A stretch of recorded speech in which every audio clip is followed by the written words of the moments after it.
Black people, we have to fight. Egungu, you see us. Oguo, we have to fight. Let's go fight.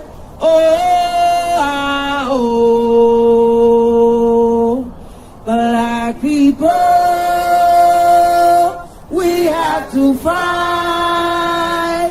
Dandara, you see us. Oguo, we have to fight. Let's go fight. Black people, we have to fight. Makandalo, you see us. Oguo, we have to fight. Let's go fight. Black people, we have to fight. Nana John, Henry Clark, you see us. We have to fight. Let's go fight. Black people, we have to fight. Yansatewa, you see us. We have to fight. Let's go fight. Black people, we have to fight. Marcus Garvey, you see us.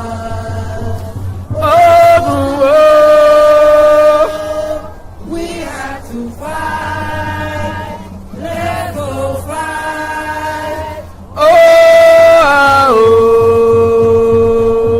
Black people, we have to fight. Nana Zumbio, you see us. We have to fight. Let's go fight. Black people, we have to fight. Nana Hannibal, you see us. Oguo, we have to fight. Let's go fight.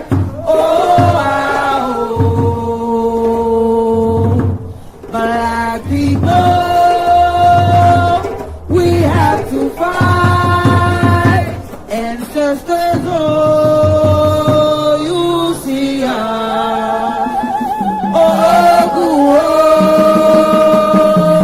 We have to fight. Let's go fight.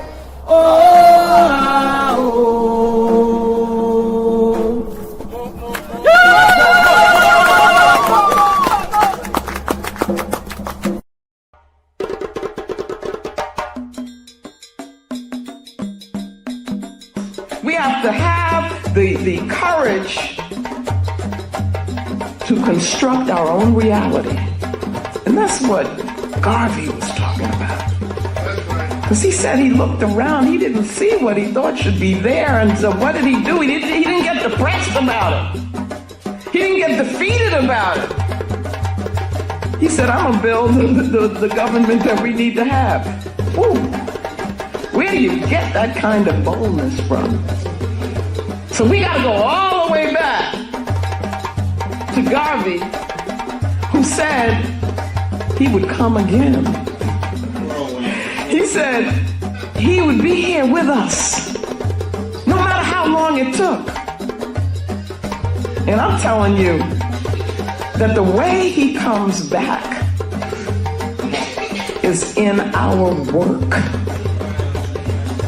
Not honoring him in words, pomp, and all of that stuff, but honoring him through doing what he did.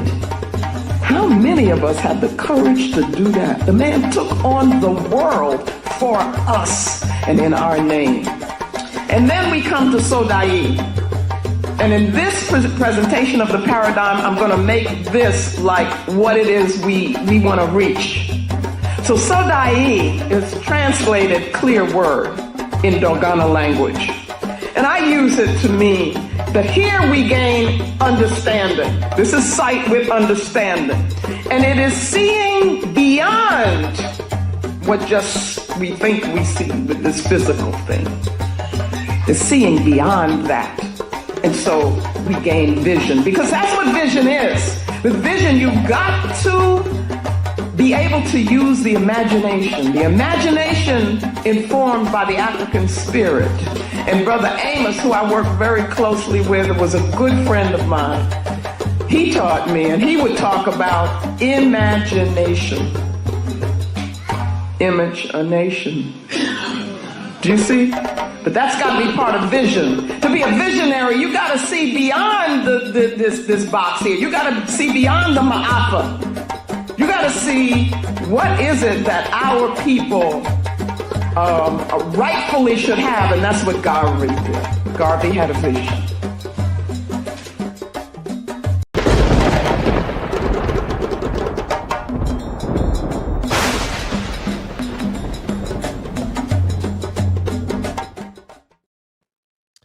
Tendai Mwari, be thankful unto the Mother, Father, creative life force of the universe. Kudzai Mudzimu Mukuru. We give praises unto our great ancestors, in particular our great warrior ancestors, because our ancestors are worthy to be praised. Abibi Tumi, Abibi Fahodi, African power and African liberation for all African people. Ashe, Ashe, Ashe. Brothers and sisters, we are here for another Kimbunga Media Live. We welcome you to the space. We welcome you to the space. We want to encourage you to hit the like button as you come through. Hit the like button as you come through and share the video. Share the video far, far and wide, wide, wide, brothers and sisters. Let the people them know that Shakara is live right about now on Kimbunga Media discussing Wagwan in Cuba. What's happening in Cuba? Brothers and sisters, it's only the second month of the year, you know, and ever since the 1st of January, it's like every day may I repeat the same thing. Plenty things are going in our world. It's like we've experienced a whole year's worth of events in just 2 months, because plenty things are going in our world. Translation: there is a lot happening on the global scene right about now, brothers and sisters. Yes, indeed, you need to know what is happening. You need to be in tune with global events. Plenty things, plenty serious things are going in our world. And within that period of time, we have seen the kidnapping of the president of Venezuela and the First Lady of Venezuela. And many consider that act to be an act of unmitigated goal on the part of the United States government. But in truth, brothers and sisters, there are two factors that we need to take into consideration surrounding that event. And the first is that that event was the culmination of increased militarization in the Caribbean Sea for the better part of the entirety of 2025.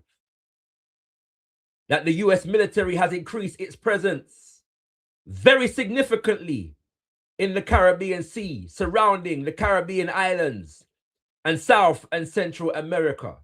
And by many estimations, this is the greatest presence of the United States military in the region of the Caribbean since the ending of mass European tribal war II, what them called World War II, brothers and sisters, since the period of the Cold War.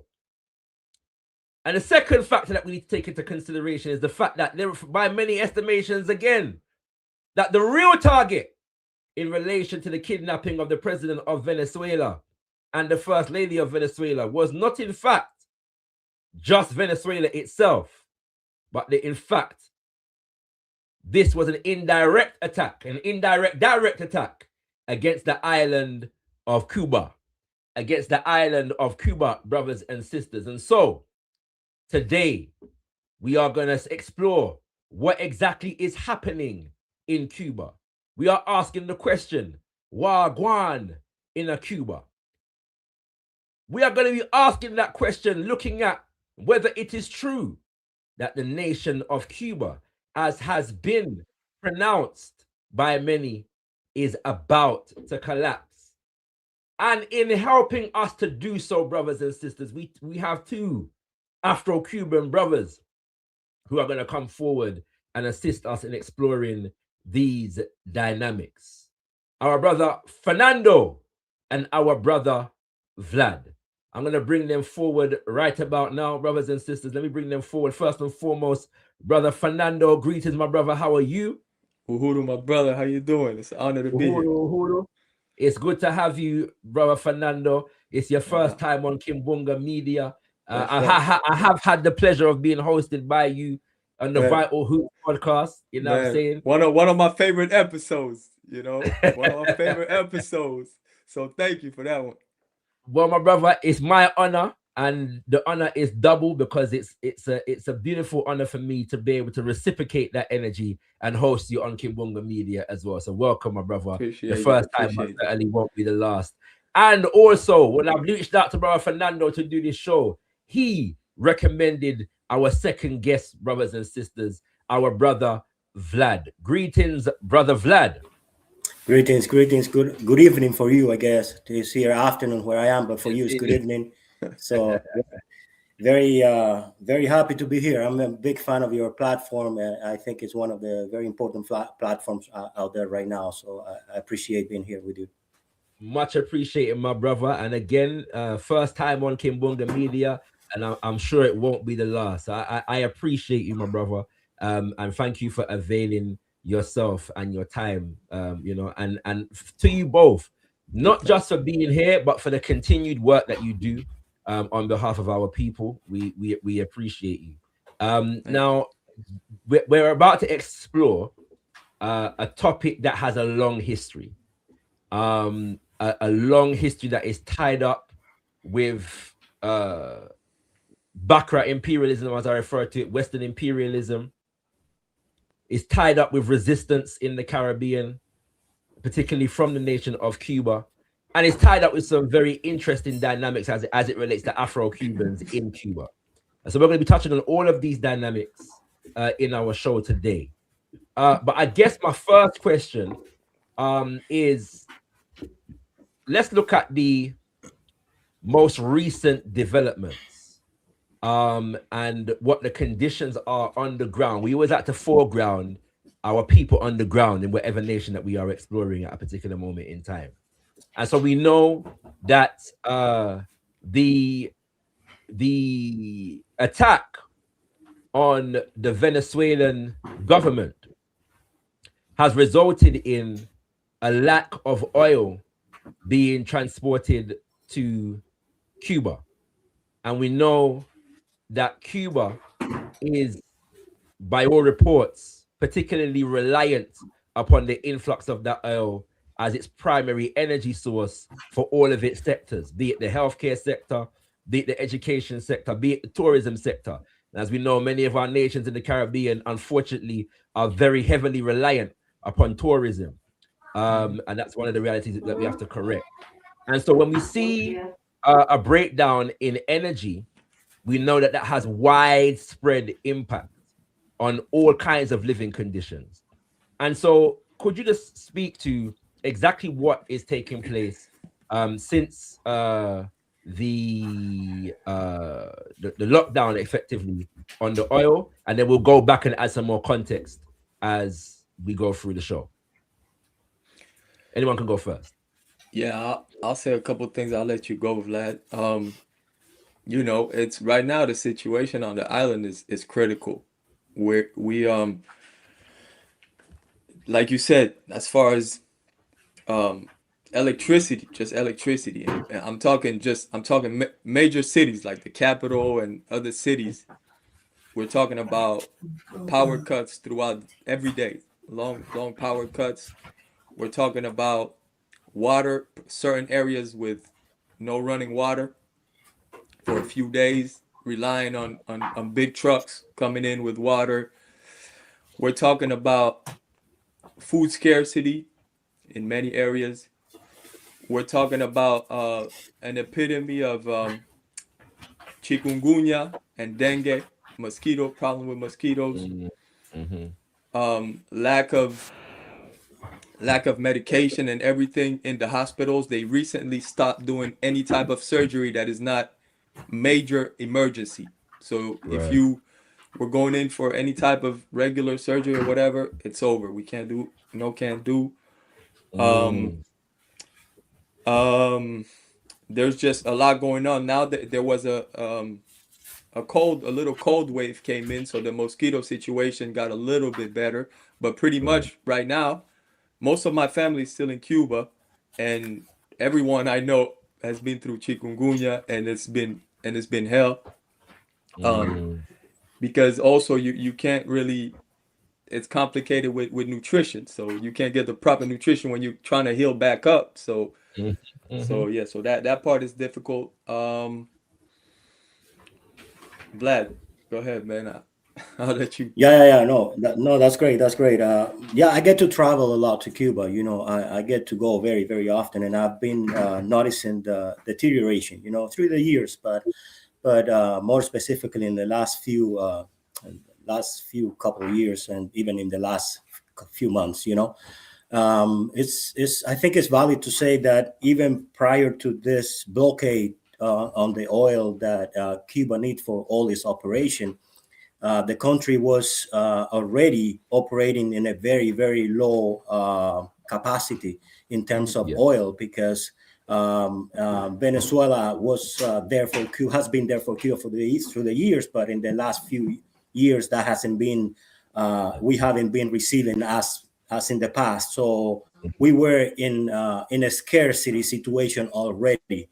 So, for example, you would see in the cities. This is Havana, right? The main city. You can see the garbage piling up, you know, and this is prior to this dire situation right now, because the government didn't have enough oil to put in the trucks or whatever to go pick up the garbage. So they would have to let it pile, and then whenever possible go and pick it up, and then it would pile again.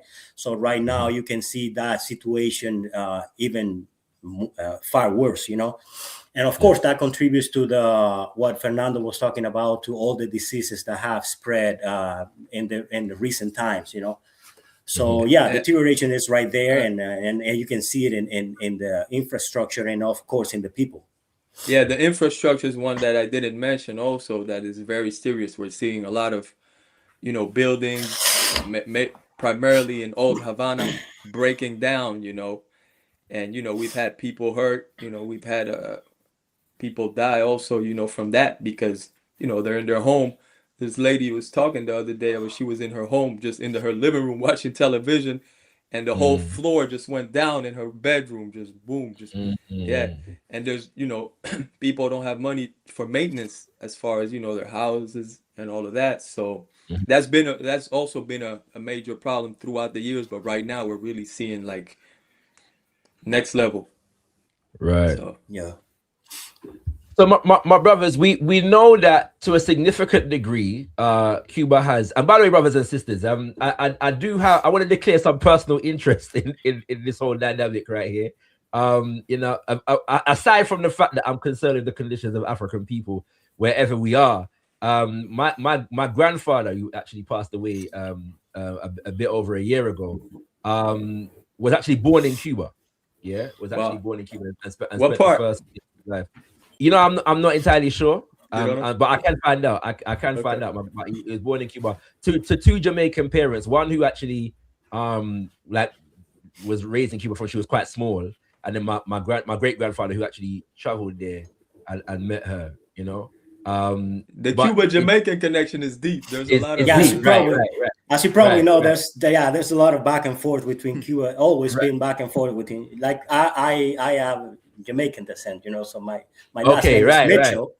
Because my great grandfather came from Jamaica, so yeah. Okay, yeah, the only part that, you know, even a lot of popular musicians in Jamaica, even Rastafari elders and pioneers, a lot of them, some of them were born in Cuba. Yeah, so that connection is strong, you know.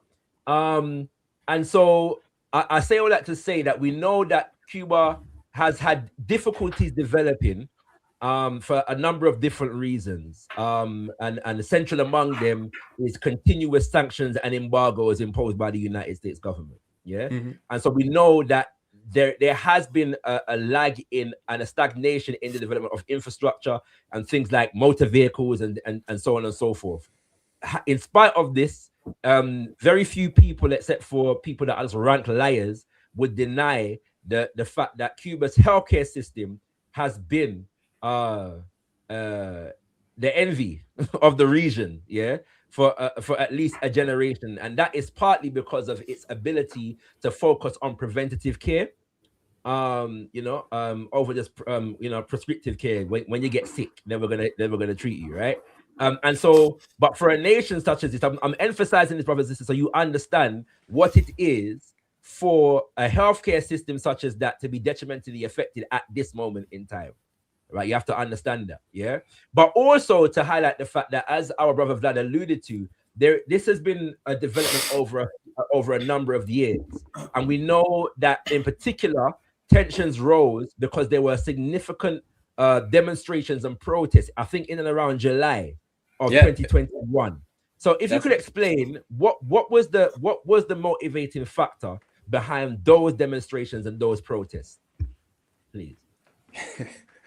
That's a heavy topic. Well, like you said, we could go back, but we're gonna try to stay here. So over the years in Cuba, there's been a lot of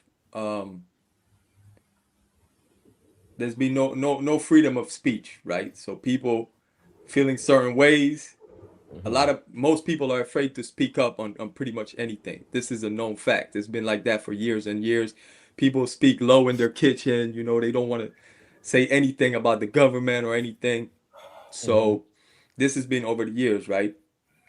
I come from the Cuban hip hop move, right? From the Cuban hip hop culture, right? So the Cuban hip hop has always have somewhat of a problem with the system, because we call out racism. We've always called out racism, right? And so we've been silenced. We've been, we've had problems.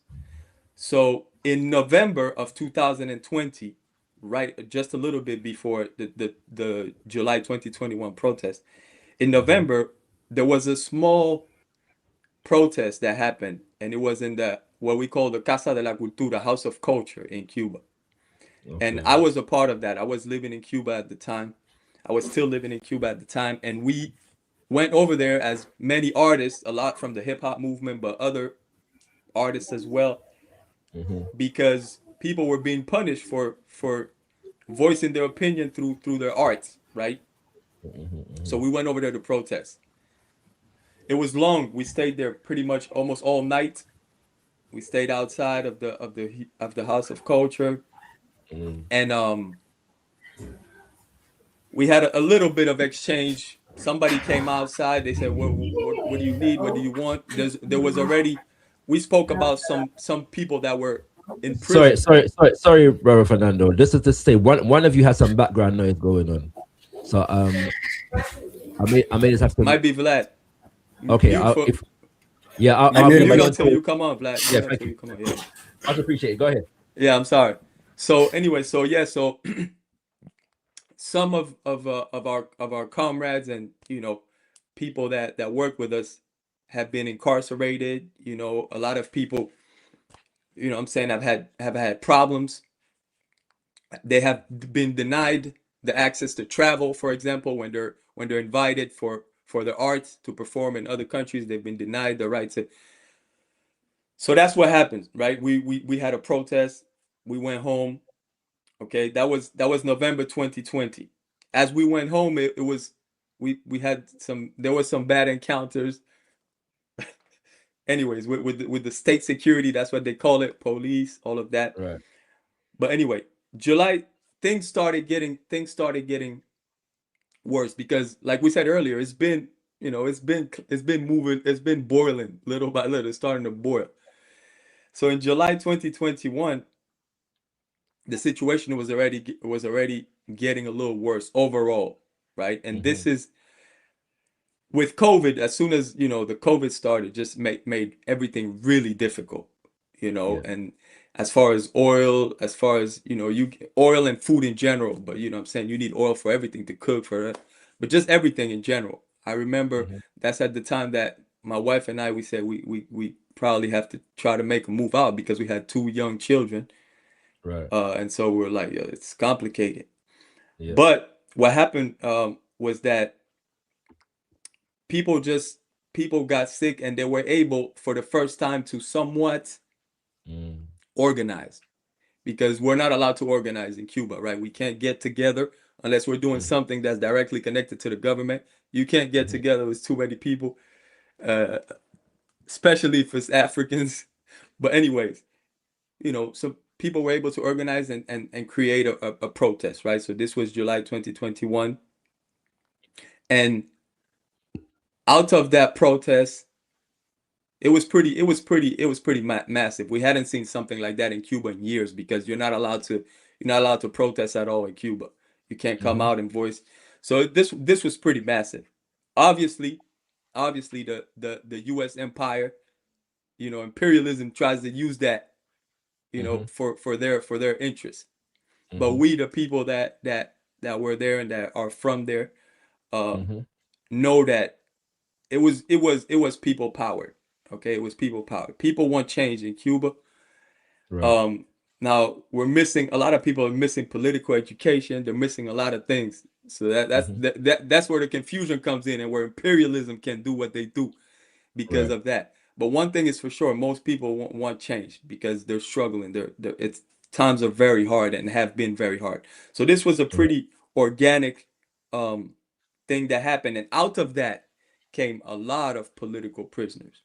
A lot of people were beat down. A lot of people were jailed out of that day. And the president said that, you know, he told the revolutionaries. He said live on TV that the revolutionaries had to come outside and fight against these counter-revolutionaries that were protesting, right? Okay. That's that, in my opinion, that's code for, you know, undercover people come out and, you know, beat the people down. But yeah, so that's how. Sorry, bro. Just to clarify, you're talking about Miguel Diaz-Canel, right? Yeah, So he's been the president. Right. Yeah. Miguel Diaz-Canel, he's been the president now. And so yeah, he's been at the head. So that's kind of like how it went down on that day. Vlad, can you add on that a little bit? Yeah, feel free, my brother. Go ahead. Yeah. Unmute yourself. Oh, let me yeah, go ahead, bro. I'll unmute. Okay. Yeah, no. I think, I agree with Fernando. You know, like, I think the like we were saying, you know, the conditions have been deteriorating for quite some time, and people can see that in their daily life, you know. And usually, what happens is that, which is, I was taking note of something you were mentioning in your introduction, and it's something I would paraphrase, but it's something that if you don't understand what's happening in the world, you will not understand what's happening in your environment. And a lot of that, unfortunately, happens not only in Cuba, but it happens everywhere, you know. And that's what Fernando, it ties to what Fernando was saying, that the imperialists will take advantage of that. And that's one of the biggest problems we have, you know, because the protest, I think it was very genuine and it was organic. And of course, people have all the reasons to protest. But like Fernando was saying, the political education wasn't necessarily there, for the most part. And that is, in my view, is very, very concerning. Another thing that I would add is that I can see a significant change in people's perception of reality prior to the opening of the internet and after the internet, and that is probably mostly Facebook. I think our people are being quick, Vlad. Real quick, I'm sorry. You have to give the context because people may not know. We haven't had. We just recently had internet access in Cuba. Pretty much, it's been quite recent. For many years, people didn't really have internet access when the rest of the world already had internet access. That's right. That's right. Yes. Thank you. So while us here in the West or in many other parts of the world, people had easy access to internet, in Cuba still was very restricted. We didn't have the infrastructure and all of the above, right? So people didn't have that. So I can perceive, and I wonder if Fernando agrees, but that the people's perception of reality has been heavily influenced by the introduction of information coming from the outside, especially in the case of Cubans, where we have a diaspora,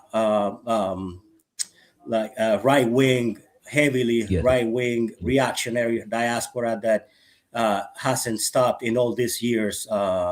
Mainly white trying Cubans. White Cubans, mainly white. That's the base. That's the base in the center of it. White rich Cubans, so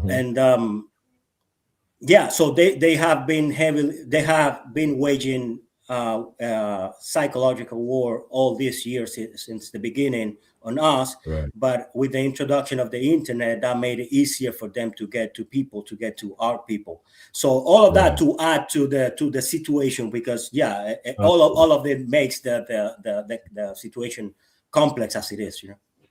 Yes, Robert.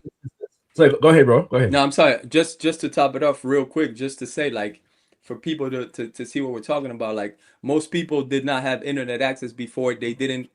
Most people weren't able to travel as well. We have to keep that into account. So most people are in their island. They're having a difficult time for pretty much everything. So obviously, when they open up the internet, they see people living good. Everybody's lying on the internet for much the time. Everybody's living good. So they're looking at their situation and they're thinking everybody's living good outside of here.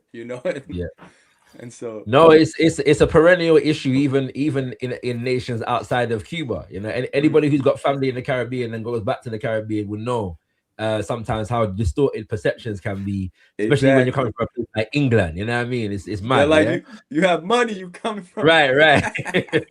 You know what I'm saying? Big time money. So it bees like that. But I'm reminded of that speech that Baba Maurice Bishop delivered at Hunter College, and in that speech he actually speaks about the impact of American marketing and propaganda, materialism, and how that impacts the psychology of the people in the midst of a revolution. So even though the people were largely almost, overwhelmingly for the revolutionary government, that propaganda still had an impact. You know what I'm saying?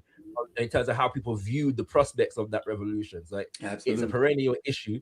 I'm going to come back to this subject of the internet in a little while, but just to highlight that what you've both said so far speaks to the complexities of this situation.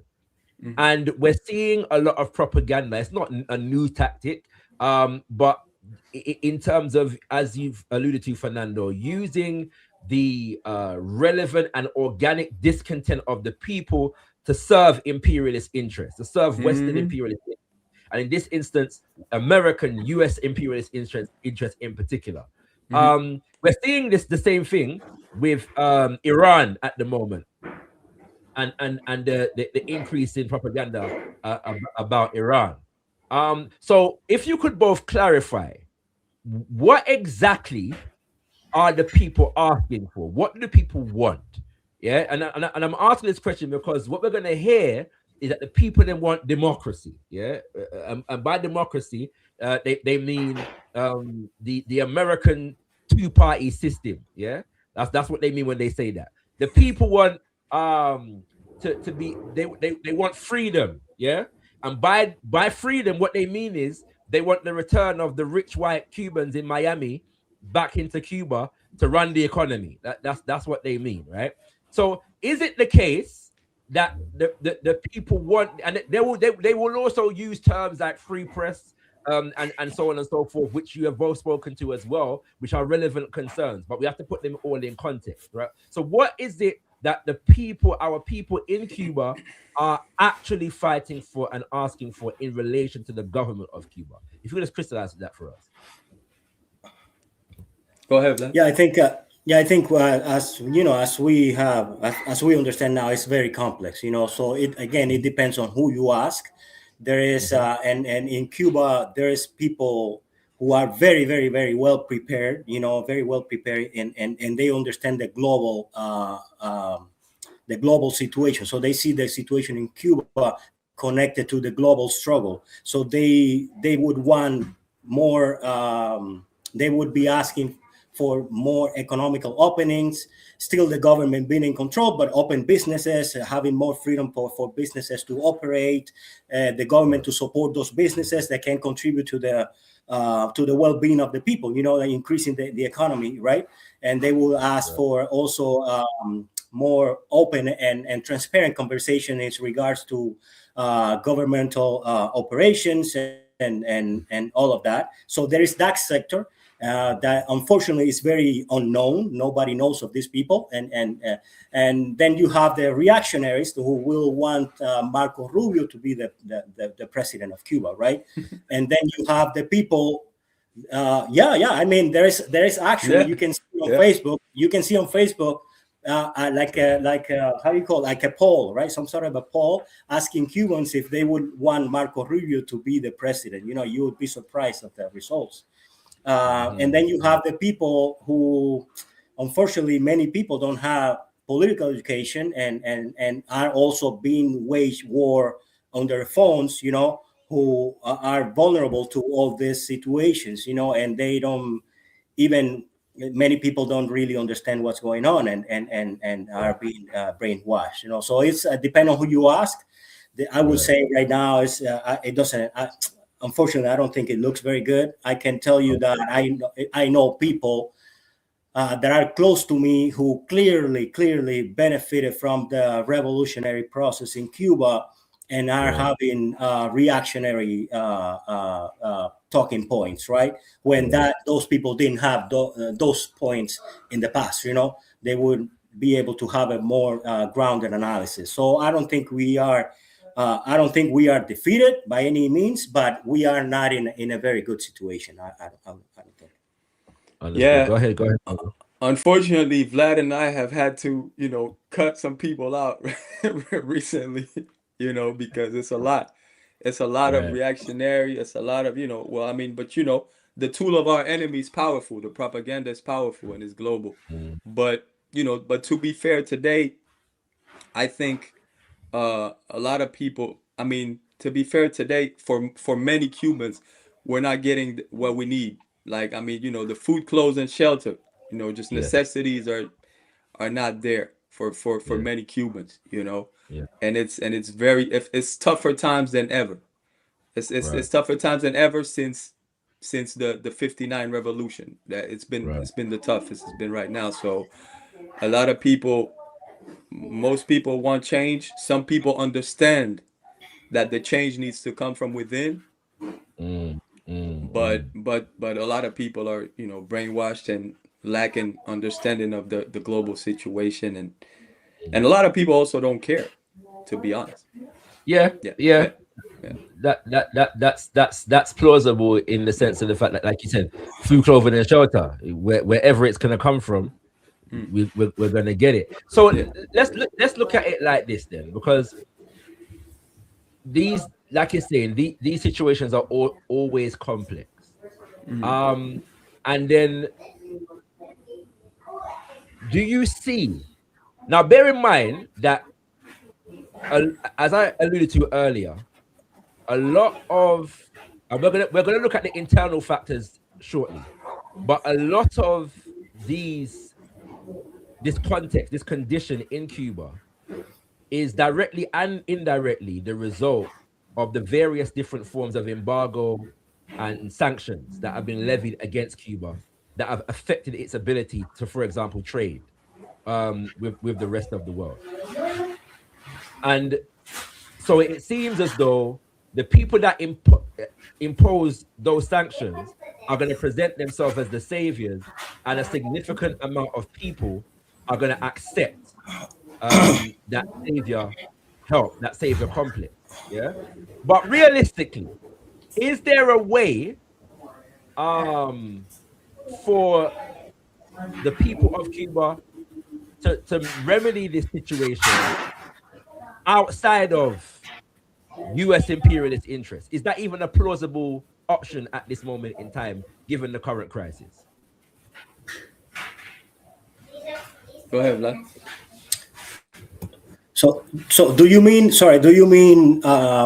So how can, if we can get out of this outside of any assistance or intervention from the U.S.? I don't want to say outside of assistance, but possibly, but definitely intervention. And I know, assuming there's a distinction between those two things, right? Assistance and intervention. Yes. So let's say outside of intervention, and let's say outside of serving U.S. imperialist interests.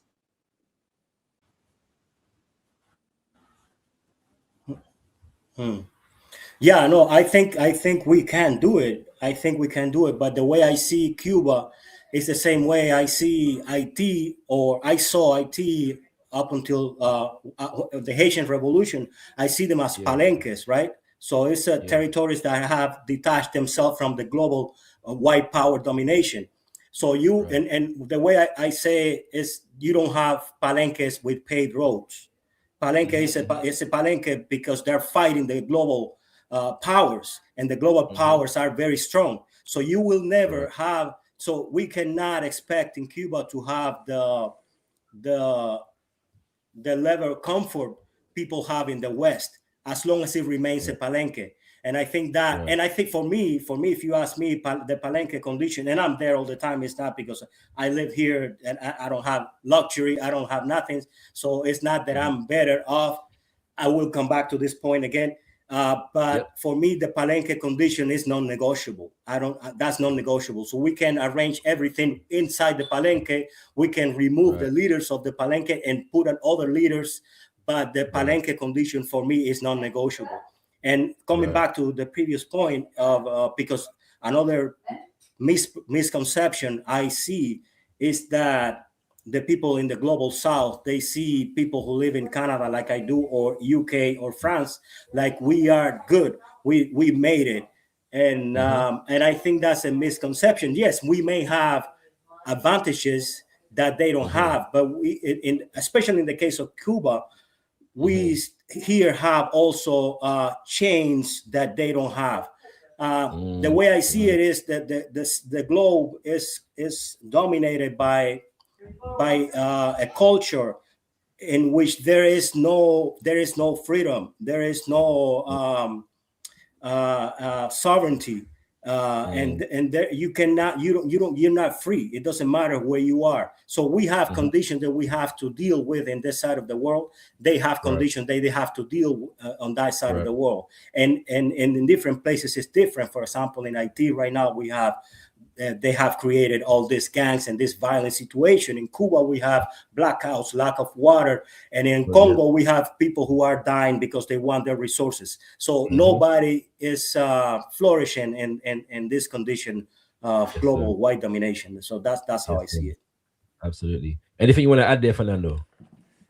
Yeah, this is where Vlad and I sort of disagree a little bit. Because you know, we've spoken about it a few times, but because I don't really see a we. I don't really see a we, so I don't really see it as a palenque in a way, because I don't see the system in Cuba being with the people. So that's where the Okay. problem is for me. So I think Okay. that, so I believe a change is necessary. Obviously, I'm aligned with Vlad in the fact that no external intervention at all. Right. I'm Right. anti-imperialist, pan-Africanist, Right. but I do Right. believe we need a change that to come from within, and I believe that the system in place doesn't want that at all. Is not giving a place to the youth. Is not giving a Right. place to any type of, you know, any type of possible change. And I believe that's where the problem is going to be. That's where the solution lies, in my opinion. The solution lies in letting young people, not the ones that we were talking about that are completely lost ideologically, but there are people, that know what's going on, that are Right. intelligent young people that know what's going on and that could bring a change in within the country. Hmm. So, and this is where the complexities lies, especially when you're looking at it from a revolutionary perspective. Because as you both alluded to, it's very easy for arguments against the Cuban government to feed into US propaganda, because the US propaganda is against the Cuban government, right? Mhm. And so it seems to me that we need to crystallize, exactly what the people need and what the people want, distinct from that US agenda. Yeah, that's the tightrope that we have to walk here. And so I wonder if you could speak to that, because you spoken about, Fernando, no freedom of expression, and because of the fact that many of us who are considered revolutionary, unfortunately, are entirely uncritical of the Cuban government and Cuban society, people might be surprised to hear that coming from you, right? I know. Because it sounds like US propaganda Yeah. that they've been levying against the Castros since the 1950s and so on. Yeah. So how are you differentiating your critique, Fernando, from Marco Rubio? Yeah, and Ronald Reagan. Yeah. Yeah. how are you differentiating that critique from them, Mandy? Yeah, that's the thing. That's the thing that is tough, because they're gonna use anything against us, right? Right. They're gonna use everything as a tool for their own propaganda, right? The Right. problem with that is that one of the main problems I think that we have is Right. exactly that, is what you're saying. This is why I give thanks to you, because we're able to do this, on a revolutionary platform, on a Pan-Africanist platform that is for the people, Yeah. because that's my main problem, is that, and that's the beef I have with a lot of people, um, is that our people now, when I say our people right now, I'm talking about mainly Afro-Cubans, okay? Mm-hmm. Mm-hmm. Okay, so Afro-Cubans, they're voicing a problem that they have, right? They're like, Right. listen, Right. we're struggling over here. This is what we Right. go through, you know what I'm saying? And we go through it 3 times worse than the white Cubans go through it, and this Right. and that, okay? And our platforms, when I say ours, revolutionary platforms, are not there to listen to them, because they're like, if we listen to them, it's going to be instrumentalized. So Right. what happens? Who gives them a voice? Right. Right. All the right-wing platforms will give them a voice. And when you Right. don't have a voice, whoever gives you a microphone, wherever that comes from, you're going to use that microphone because you feel like you need to be heard, right? Right. Mm-hmm. So my solution is for us to actually Mm. give them a voice and Mm. understand. And still, if we maintain, if we make it clear, because they're gonna speak to the right wing medias if not, and the right wing Mm. media is gonna use it easier Mm. than if it's coming from us. And if it's coming Mm. from us, we can put it in context, and we can give political education to them, and they can link Right. up with us. And so that's what Right. we need to do instead of hiding it. Too many revolutionaries, so-called revolutionaries, in my opinion, Mm-hmm. okay, a Mm-hmm. lot of people, they forget that the people, that we do this because we love the people, and when the people are going through difficult situations, we have to listen to the people. Mm-hmm. Okay, we Mm-hmm. have to listen to the people. um you know but as far as change, like, there is, as far as things that need to be done in Cuba, It's in every sector. There are things, obviously, once again, obviously, and we have to put it in perspective. The embargo has been, killing us for years, right? Yes. But there are things inside that are not controlled by the outside, and that need to be run better. Okay, in every sector, pretty much, beginning with agriculture. And I can't break that down because that's not my domain. But I've spoken to people in the agriculture sector in Cuba that have told me that we could definitely make this work.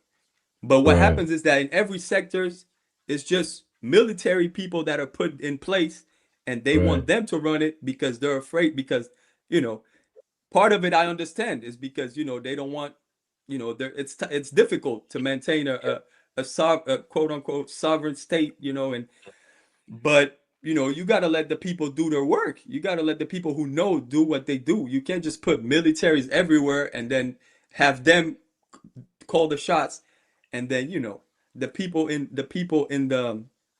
the system, there's a lot to be done from within, and that's mainly my critic from within. And we haven't even spoken about the Afro-Cuban side of things, and we're coming to it. So don't worry. We're definitely this is Kibonga Media. Yeah. So we're gonna come there. Don't worry about it. Yeah. But in my opinion, we do have to make it clear that we're anti-imperialist. As long as we do that, once we make it clear that we're anti-imperialist, anti-capitalist, anti-colonialist, then we have to be able to criticize. We have to be able to criticize. If we're not able to criticize, then what? Then we're gonna fall into the same mistakes over and over. Okay. Brother Vlad, anything you want to add? And by the way, I've experienced this even in the Pan-African community in the UK. Like, you can't criticize Castro. You can't. Yeah, you can't. You know what I'm saying? Like, you know what I mean? Like, and those that do, it's problem. Yeah, I have a father, sorry, who's known for doing that, for critiquing Castro. Yes, on behalf of the African people in Cuba. And yeah, it's a very it's like an outcast position among many Pan-Africanists. Listen. So you have a video called "Was Castro's Revolution a Victory for African People?" Yes, that's how I found out about you, my brother. And I was so happy to hear any type of criticism of the system coming from our side, from our side, not some criticism coming from right-wing racists and coming from us. It's important. We have to be able to critique and to dissect things. Yes, sir. Vlad, anything you want to add to this? No, I agree. We have to keep like I said, the all the changes have to be from within, and coming from the people, and coming from and to the people. Yeah. Right. Yeah. Good. All right. So let's we're gonna get back to the geopolitics of now shortly, but we're at that point. So let us discuss the broader context of the conditions facing Afro-Cubans specifically. Yes. We understand that when the revolution happened in 59, hundreds, by some estimations, of organizations that specifically dealt with the Black identity, the African identity, were effectively banned in Cuba. And ever since then, there have been various conditions that have affected Afro-Cubans detrimentally relative, yes, to whites in Cuba. Could you both speak to that? Brother Vlad's devices seem to be rebooting, so we'll go to. Oh, you're back now. Can you? Are you with us, Vlad? Yeah, you're with us. Okay, just making sure. You're on mute, but your camera went funny a minute ago. So I can hear you. Okay, good. All right. So yeah, go. So yeah, just can we just I can hear you. Yeah. Good. And there appears to be a bit of a delay, brothers and sisters, as well. So apologies. Oh, by the way, before I get you to answer that question, I have been neglecting the chat. So let me just big up Ras Quadra, who is sending through the super chat. Should have said that at the beginning of the show, but big up yourself, Ras Quadra, Rastafari blessings.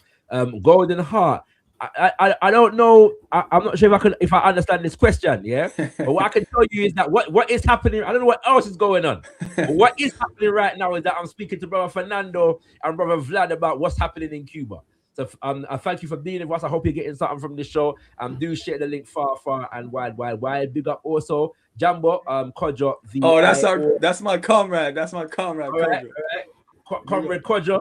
We give thanks for your presence. Here at this moment in this time, and all silent viewers and listeners, we appreciate you also. We will open the lines to get you to interact with brother Vlad and brother Fernando shortly. If you have a question, please type it in the chat and we will come to your question. Yeah, if you have a question, please type it in the chat and we will come to your question. If you have a comment, please at Kimbunga Media, so I know that you want your comment read out. You're not just talking to somebody else in the chat. Yeah. At this moment in time, we're exploring specifically the realities as they face Afro-Cubans. And as I understand it, and we'll get to this, that even with the current depression in the economy, Afro-Cubans are worse affected by everything that is taking place in Cuba at the moment. But if we could just provide the broader context first, then we'll get into the specific realities of the now. So anybody can go first. Let's explain the realities as it relates to Afro-Cubans. Vlad, you want to go? Yeah, you want me to go? Yeah, sure. Yeah. So this is unquestionable, that Africans in Cuba clearly benefited from the revolution, given the conditions we were in and prior to that, right? So because the revolution tackled the class issue, right? So and they were keen on that, right?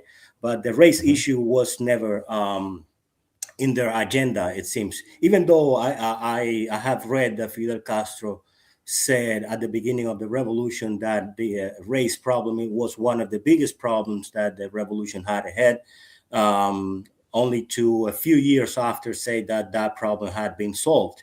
And the problem with that is that the conversation was closed. So the problem is solved and we're not going to talk about it anymore.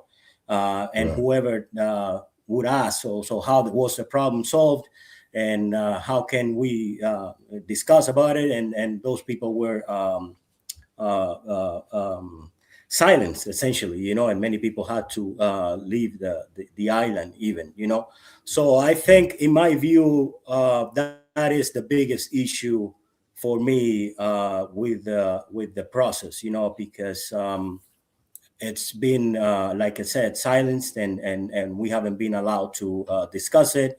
And people are essentially going through situations that they cannot even name because nobody's talking about it, right? And the people who are talking about it are in very recluded spaces, for many years. So that is a big issue. I don't know if Fernando, you want to add to that. Yeah, absolutely. In the recent what has been happening with Afro-Cubans is not much different. It's just that the history is very long.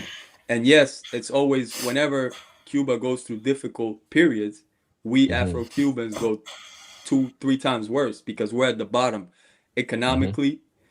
And obviously, like Vlad said, the race was never spoken of, and that's a huge problem.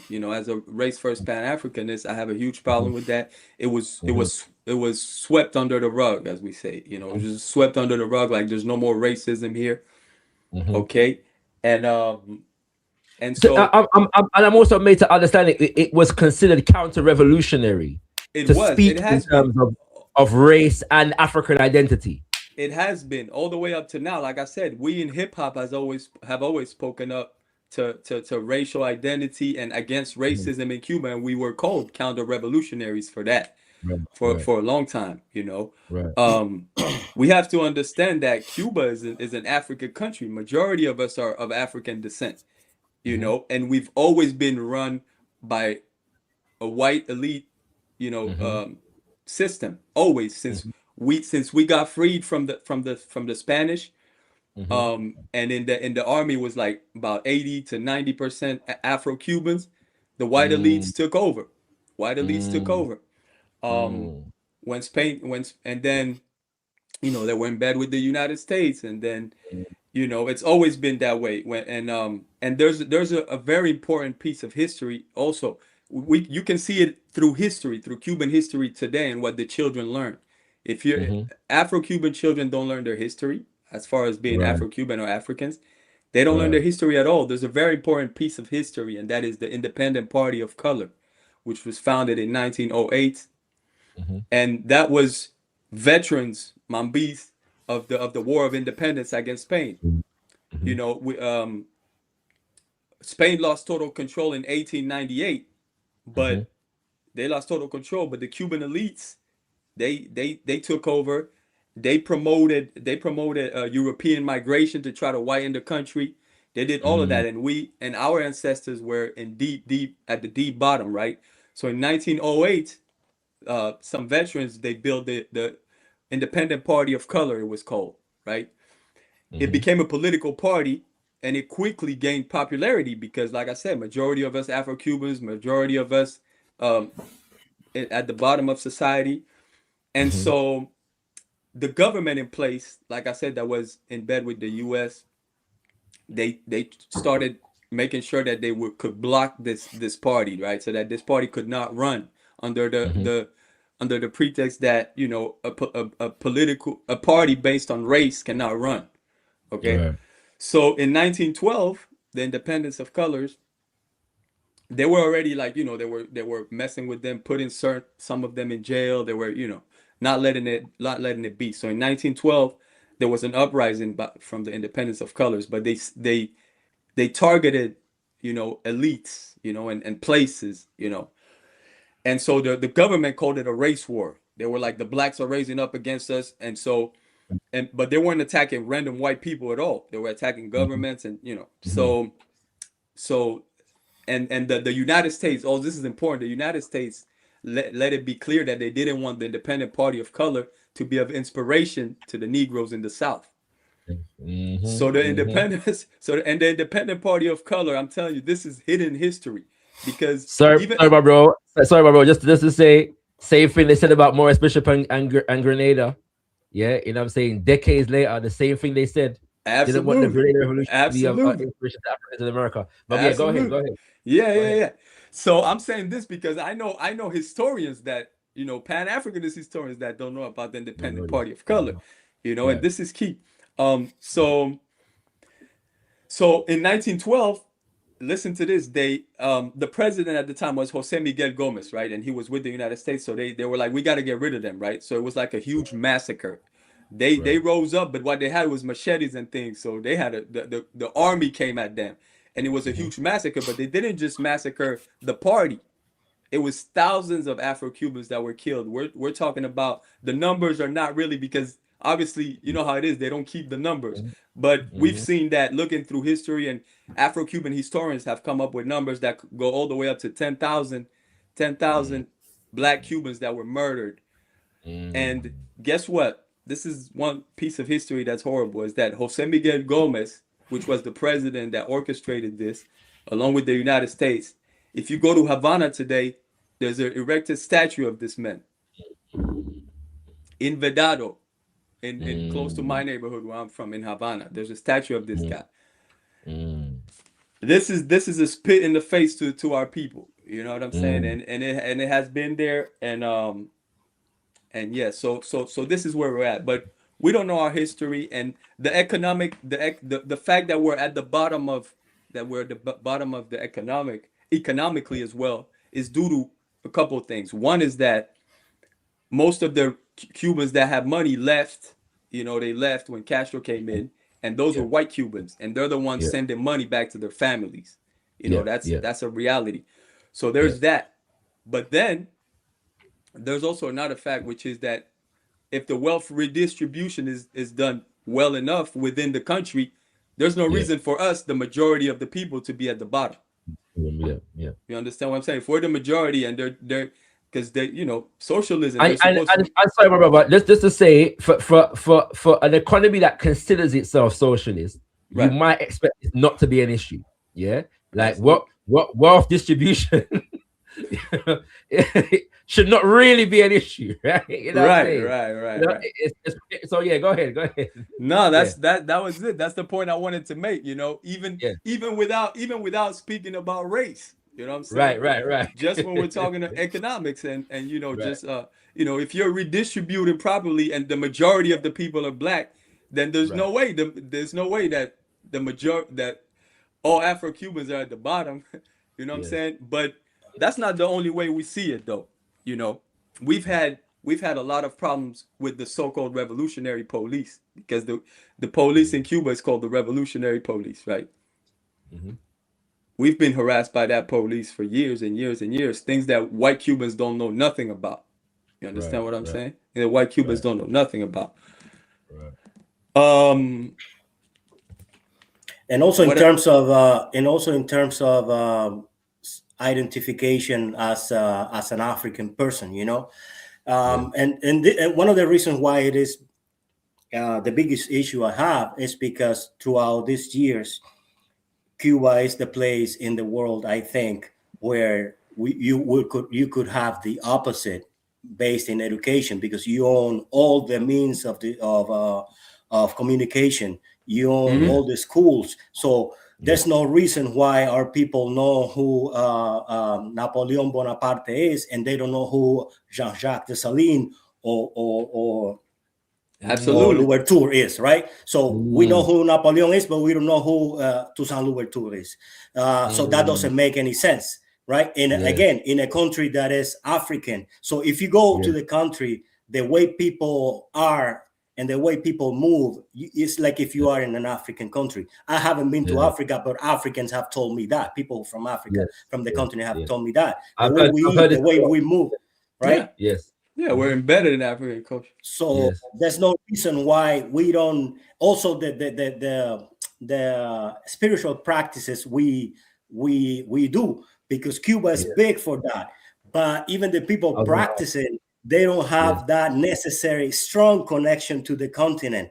And not only that, the strong connection to the global situation. As for example, people who practice Ifa or any other African spiritual system, their dream many times is to travel to Europe as opposed to going home. Africa to go home. So you see what I'm saying? So there's no. And they'll do work for that. They'll do work for that. Like, oh, we gotta do some work so that we can go to Paris. So they're asking. The irony. Go ahead. Yeah. They're asking African entities and to help them go in bed Britain and France with the enemies, with their enemies. Right. So there's no reason why. You know what's interesting about that, my brother? Even myself. I've been blessed to practice, do some practice with the bata drum, which is a traditional Yoruba drum. My cousin does that. My cousin AB does that. And Cuba has a specific variety of that style of drumming that I've been able to learn. They call that style matanza, based upon a place. Matanza, that's where my family's from. Yep. Right, you know what I'm saying, and apparently that Matanza was a hotbed for rebellion against French. Carlota Lucumi was from there. Spanish imperialism. Say again? Yeah. Carlota Lucumi. You ever heard of Carlota? She's she was from Matanza. Yeah. Right, and so I was gonna say, so the Lucumi tradition in Cuba is world famous among Africans who are concerned about African spirituality and Pan-Africanism and so on. Yeah, like a significant amount of people who are in IFA, in the States, for example, got their first experience by going to Cuba or interacting with brothers and sisters from Cuba. You know what I'm saying? Lazarus Ross, you know what I'm saying, who is a Lukumi artist. A lot of the songs that we know come from, you know what I'm saying? That a lot of us learn the Cuban variations of Orisha chants before we learn the Yoruba, versions. So it's interesting and this is something that I see replicate itself we're overdue a conversation on this in terms of the extent to which our people are engaged in indigenous African spiritual systems, but lacking politicization. Like it's an issue. Yeah? Yes. Right? It's That's an ongoing conversation Fernando and I have, and we see it. We see the importance of it. So as you were talking, you know how people from the north, from the US, go to. I think there has, and this is what I'm talking about. You know, there has to be an exchange. We cannot see that people. I can bring things. There has to be an exchange. You can. We need. Political education that we need down there, you know, the people who practice this spiritual system, we learn from the spiritual system, and they learn from the political education, because they need it needs to be connected. It's heavily important. Yeah, but so not all of the brothers that go there for that though are, you know, are revolutionary Pan-Africanists. They don't always. A lot of people from the States, a lot of, you know, of our brothers and sisters from the States, they also the same way. They're practicing it without the rebellious aspect of it. This is true. You know? This is true. So yeah, we have to get back to that. And especially because of the history of Matanza as well. It's like there's a lot to be done here. You know what I'm saying? Yes. So, thank you for that, my brothers. I think we need to study. I was taught very early that whenever you're looking at an issue, look at it in terms of concerning places where African people are. Always pay attention to the conditions of African people. Africans in Cuba, Africans in Palestine. That's all I asked for. Africans in France, right? You know what I'm saying? Always look at it from the perspective of what are the conditions of African people. And a lot of us fail to do that. Yeah. Yes. So Go ahead, bro. Go ahead.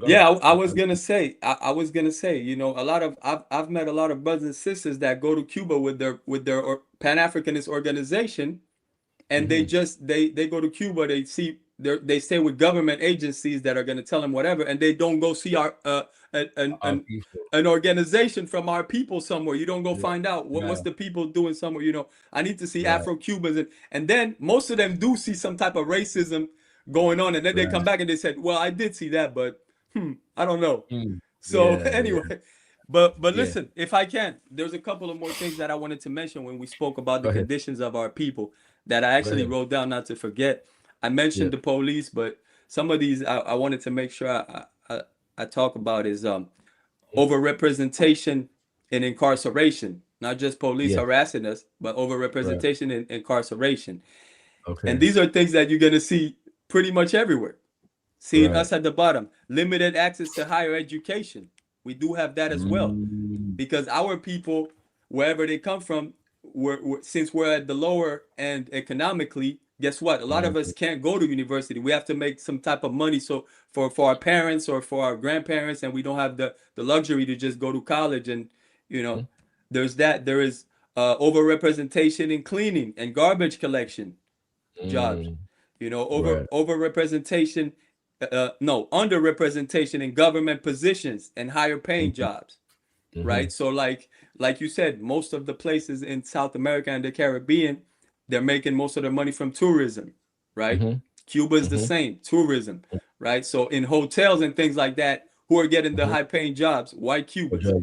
We are collecting the garbage and you know, picking up and making beds, and you know.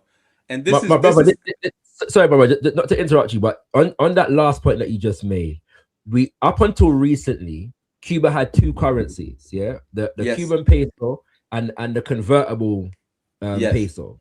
And the convertible peso was the one that the one that is convertible to other currencies, in particular dollars, and was used to fuel the tourism industry. And as I'm made to understand, it was white Cubans who had principal access to that convertible dollar, which carried more weight in the economies. Is this the case? Is that a fair assessment of that dynamic?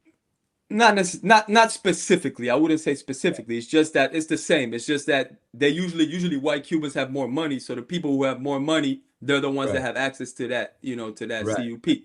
But it's not so much that the money itself is segregated. I wouldn't say that. I wouldn't say that, but go ahead. Yeah, much appreciated. And I think if I may, go ahead.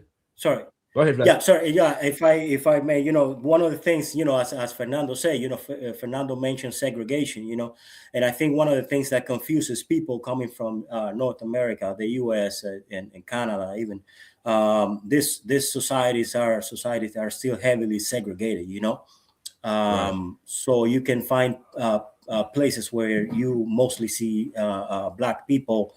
And other places where you only see other demographics, right? Specific demographics.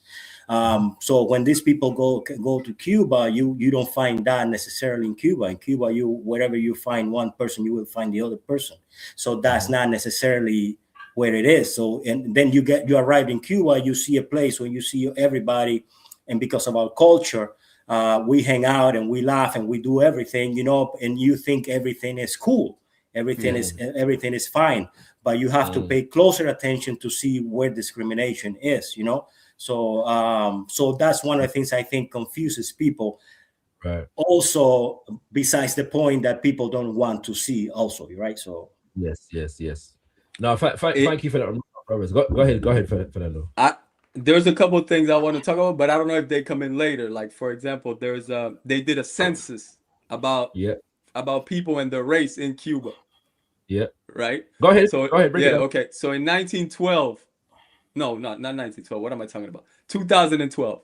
They did a census for people because usually they don't talk about race, but in 1912 they did it. They're like, okay, let's see. We're gonna ask the people what they are, and the census said that 65% of Cubans are white, but nobody believes that. Nobody believes that. So here's what's happening. We don't know our history.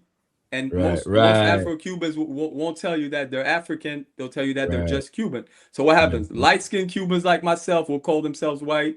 And then people that are a little bit darker, they'll call themselves mixed. They won't call themselves black. Unless you're very dark-skinned, you have no other choice. You'll be like, yeah, I'm black.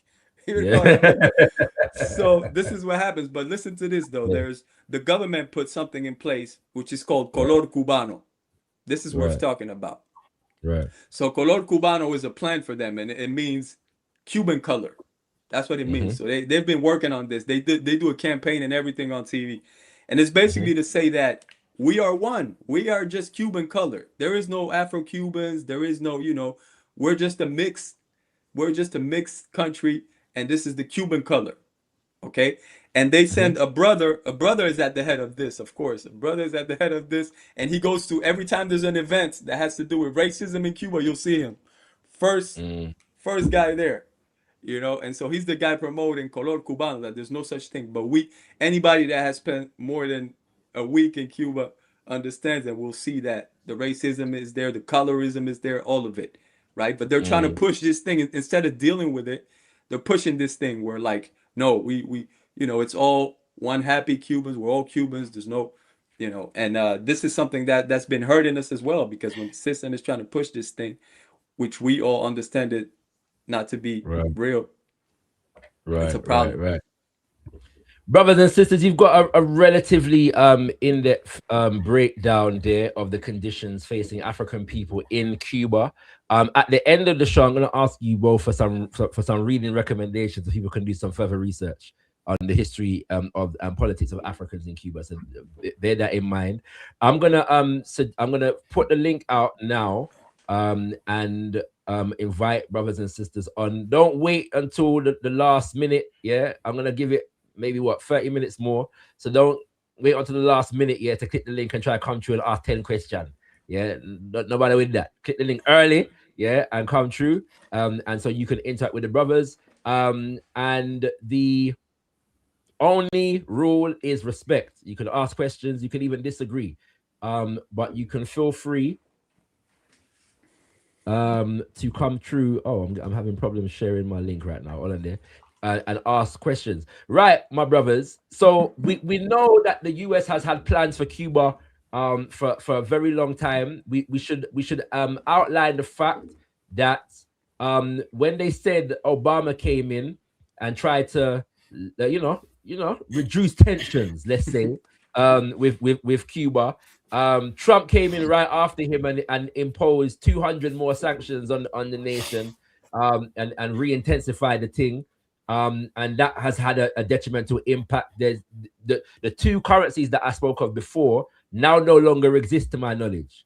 There's only one currency, and by some economic reports, that has caused inflation in the country. And so things are more expensive, and people are able to get access to less, to buy less.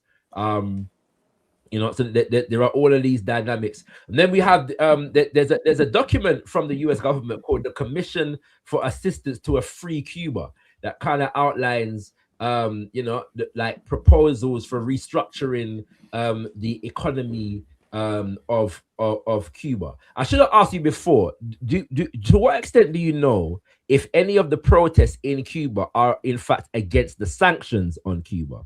Or is it more just exclusively on the internal situation and the role or the policies of the government? There are both. There are protests out there that are against the sanctions that are on Cuba. But to be honest, most of those protests that are against the sanctions on Cuba are government organized. They're not people organized, to be honest. Most of them, great majority of them, they're government organized. They're not like people organized.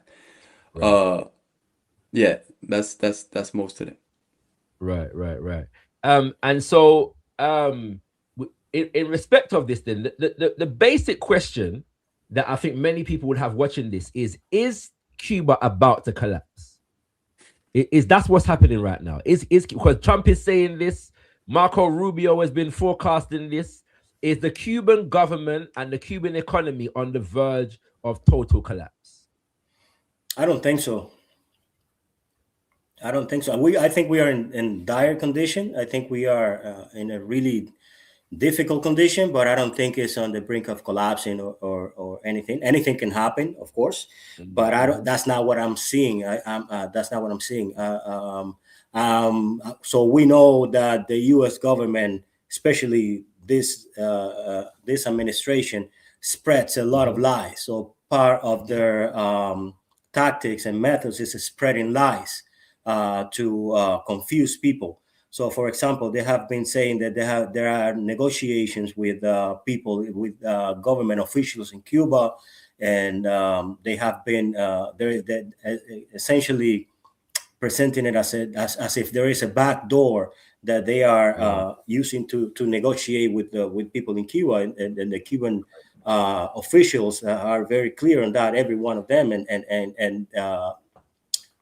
refuting that lie, right? They're saying that isn't a lie. That's not happening. Also, in terms of the again, there's a variety in the way people think, but there's still lots of people who do not wish anything to do with the U.S., right? So, and they will do whatever. Like I was just today, I was watching a short video of an organization, grassroots organization in Cuba, that they came together to just feed their elders, you know, in their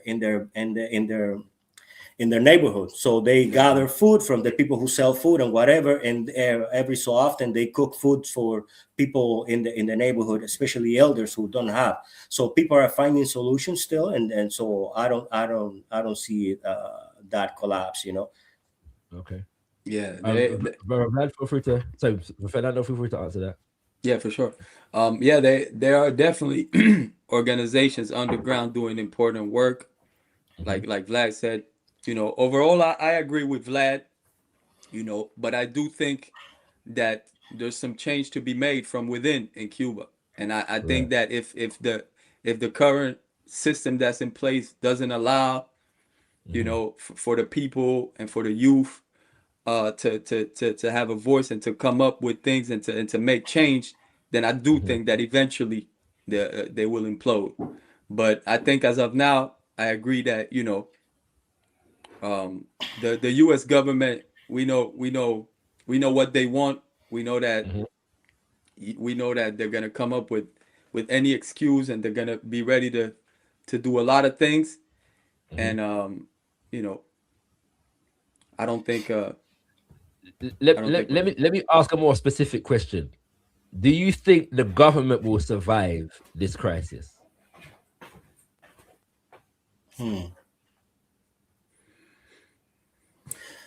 I think I think like I said, I think it depends on them and on what they're and on how they move, how they're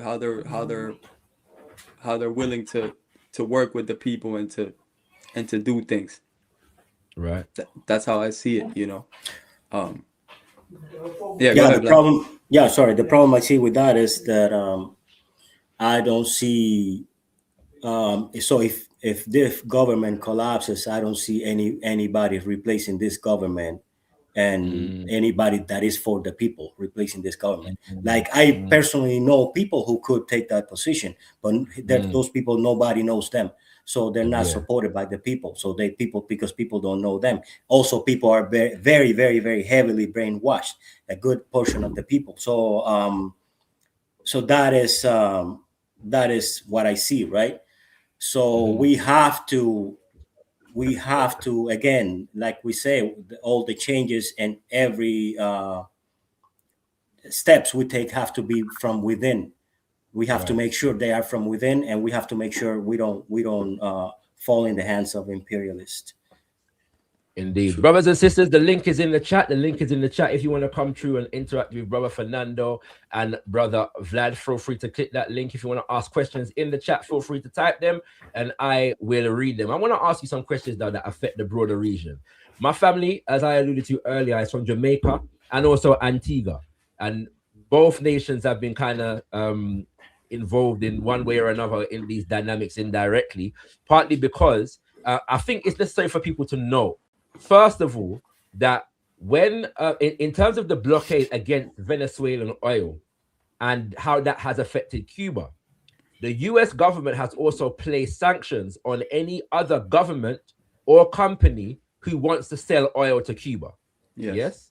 That's an important point to know. So this is the government that likes to preach on the virtues of the free market, and governments not interfering with the market is blocking other governments and companies from being able to sell oil to Cuba. And again, oil is very important in Cuba because it powers the entire country's electricity. No electricity, no hospital, no school, homes, water, general travel is affected. Yeah, like everything is affected, right? But by a lack of oil. Okay, so it's important to note that. But the US government has also imposed sanctions on other Caribbean nations, and some have capitulated. So, for example, there's been a recent rejection of Cuban medical personnel in various islands have been evacuated from a number of different islands at the behest, under the instruction of the US government. Yes. And some of that is happening at the moment. And some of those, ironically, some of those doctors and nurses have been replaced by nurses from Ghana. There's been a significant influx of nurses from Ghana into Antigua, for example. Yeah, in recent and I don't know the extent to which the government is presenting this as a replacement. Yeah, so get rid of the Cubans, bring in the Ghanaians. I'm not sure if that's what they're saying, but it's just so happened that this is taking place around the same time. Yeah. And then there are other economic sanctions, and they've been doing this for quite some time in terms of placing sanctions on nations for even smiling at Castro. You know what I'm saying? Like, you know, you got a prime minister who shakes Castro's hand, sanction, right? You know what I mean? That's how it goes. Yeah. And it appears to me now, the complication of this, and I was discussing this with my father the other day, that as much as we, with our Black nationalist Pan-Africanist sensibilities, have our critiques of Cuba, the reality is that Cuba has represented an anti-imperialist nation, island within the region since for the better part of the 20th century and 21st century up until this point. And because of the extent to which our nations in the Caribbean are thoroughly neo-colonized, that the collapse of the Cuban economy and government is going to have a significant impact on the region of the Caribbean itself. And the extent to which we adopt and promote and project an anti-imperialist, people-centered politics yeah, within the region. Does that make sense? Right? Yeah. So I don't know if you both can speak to the impact that this is having on the region. You know, we know that Jamaica is not too far. Haiti is having, and we've dealt with this quite extensively on Kimbunga Media. Haiti is having its own challenges at the moment. And unfortunately, the governments of the Caribbean are complicit in sanctioning US paid for mercenaries in Haiti under the banner of the UN security support mission as it stands at the moment. Yeah. So what can you tell us about the impact of all of this on the Caribbean region itself? You know, politically, economically, socially, or otherwise. Yeah, socially, the way I see it is, I think Cuba represents what is possible, right? In terms of education and social social mobility and all of the above, and also in terms of like, for example, I grew up, I always saw students either from Africa or from the Caribbean studying in the town where I was. We're either studying medicine or engineering or whatever, also the collaboration with other countries in all sorts of areas, right? So Right.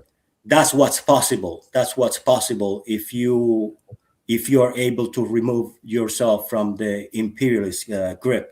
So we can exchange with each other, we can support each other, we can collaborate with each other. So that's how I see it. And if Cuba is not there anymore, a good important part of the future that's possible is not ever going to be there again. Not ever, but it's not going to be there again as something to look at and see we can have that as well. That's kind of how I see it. Yeah, I Absolutely. agree. Definitely. Cuba represents that for them, and that's why they've been blocking it for so long. The embargo's been going on for so long, and the propaganda against Cuba, it's been going on for so long, and that's why it's so difficult for us to be able to criticize, is because they use it, they use that, and we know this, Yes. this. Yes. So I agree. It's I agree with Vlad. Yeah, I know. I think we have to.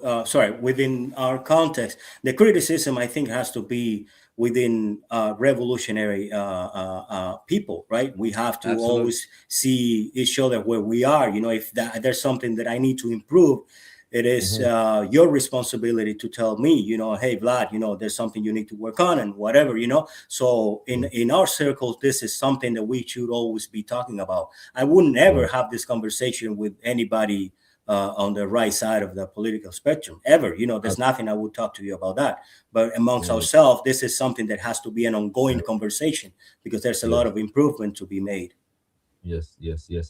Absolutely. It occurs to me, my brothers, that the major issue that we have in the region is that our relationship as individual islands, in particular, with the United States, always takes precedent over our relationship with each other. And that is the reason. I've always, there's a calypsonian by the name of David Rudder, from Trinidad, who wrote a song called Haiti, I'm Sorry, because consistently the region has betrayed Haiti. Yeah, consistently. Yeah. And no nation has been a victim of US intrigue in the Caribbean more than Haiti. Yeah. And that's even including Cuba in this regard. Cuba's been able to withstand a lot of intrigue, right? But the damage that America has done to Haiti, and for all of that level of damage, the voices in the region have never been strong enough against what these white Americans have been doing in Haiti. And one of the things that we learn from the Grenada Revolution is how isolation impacts the prospects of your revolutionary process. And I say that to say that when America invaded Grenada, they also did so with the sanction of certain Caribbean islands and governments who stood by Ronald Reagan, literally, yes, and assisted him in facilitating this thing. And economically at the moment, now more than ever, the region itself needs to be connected in terms of trade, in terms of labor, you know what I'm saying? Yeah. In terms of healthcare, right? Provisions, all of these things. Yeah. But for the intrigue of the United States of America, who considers this its backyard, who has its institution, Southcom. That's a military institution. Yeah. So you see what happened in Venezuela? Southcom. What's happening in Haiti? Southcom, the US military's high command for the region of South Central America and the Caribbean. That's what's taking place here. We have to understand these things. And so I'm putting all of this together to ask you a question that I generally speaking ask guests when I have them on from particular places. In terms of you, and you alluded to this already, but the grassroots. Who should we, as Africans from the diaspora around the world, be paying attention to as far as our people in Cuba? What organization should we know about? And what organization should we be connecting with on the ground to receive our marching orders and our analysis about what's happening in Cuba? You know, and because too many of our ambassadors, even our progressive ones, are following the Secretary of State of the US. The other day it was Anthony Blinken. Now it's Marco Rubio. And many of our governments are busy sitting down with Marco Rubio and Blinken and not our people in Cuba. So if you can, and I know some of them are underground, like you said this already, but if you can, give us some names of people and organizations that we need to be paying attention to. Yeah, no doubt. First of all, let me say, you make a great point. When we look at Haiti, Jamaica, and Cuba, that triangle there needs to be working together, enforced. And that's a powerful triangle right there. Very powerful. You know, I think, but that's Pan-Africanism. That's what Pan-Africanism is about. And that's what our enemy has been working so hard against, because they know Pan-Africanism is the main enemy, because Pan-Africanism is the real force that will destroy this oppression on a global level, as a matter of fact. But you know, so yeah, like I said, you know, our enemy works well. The language barrier, you know, even the religion barriers, all of this. But to get back to your point, this is difficult because the government in Cuba doesn't let us organize. Right. You see what I'm saying? Right. So that's one of the main points. I have personally have had problems with the State Department because of organizing, because I was doing a lot of anti-racist work in Cuba, and I worked with an organization which is very important. It's called La Cofradía de la Negritud.